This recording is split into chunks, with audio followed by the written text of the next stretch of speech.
I heard that Taskmaster has become more like the making of a lot of comics, more so than like Live at the Apollo. It's massive and it's massive worldwide.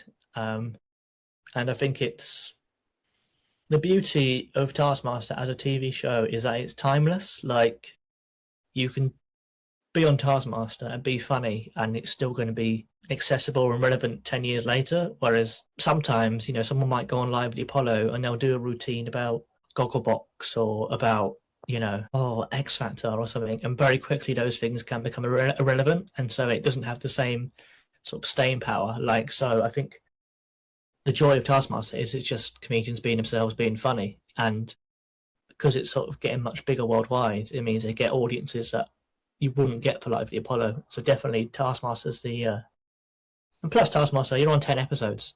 It's not just one episode. You're on 10 episodes, so obviously you're gonna have more people seeing it. I did not know that, and I've never even seen Taskmaster. What does it do? What's it about? How is it different to like Mock the Week? I'm sorry, Tom. Have you not seen Taskmaster? I know about it. I've seen clips of it, but I've not really like watched the full episode. Right, Marvin. Your homework after today is to watch a whole series of Taskmaster. I'll watch a couple of episodes. I want you to go on Wikipedia, find a series that has a number of names that you really like, pick that, and I want you to just sit down, press play, and just watch it because you need to know what this is. It's just comedians being set tasks and they do it in funny, silly ways. But I worry because what if tomorrow someone approaches you and goes, "Hey Marvin, I work for Channel 4. I want to put you on Taskmaster," and you go, "Oh, I've not seen it." You might miss that shot. But it could be brilliant if I don't know what I'm doing, and it could be. Possibly, but I feel it would be better for you to have at least seen a few episodes in case that happens. But what makes it such a big thing now, as opposed to like how does it compare with like shows like Mock the Week or 8 out of 10 Cats and those previous sort of big panel show games? Well, because it's not as much about people sat down in a panel. There's a lot of cutaway footage, which is people sort of doing tasks and trying to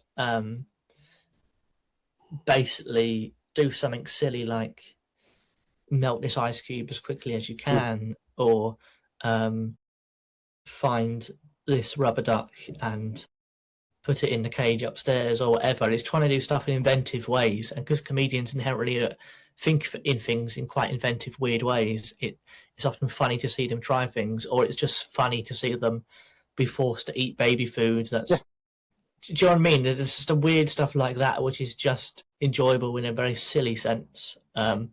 Whereas things like Mock the Week, 8 out of 10 Cats, again, they have a thing where they're dated very quickly.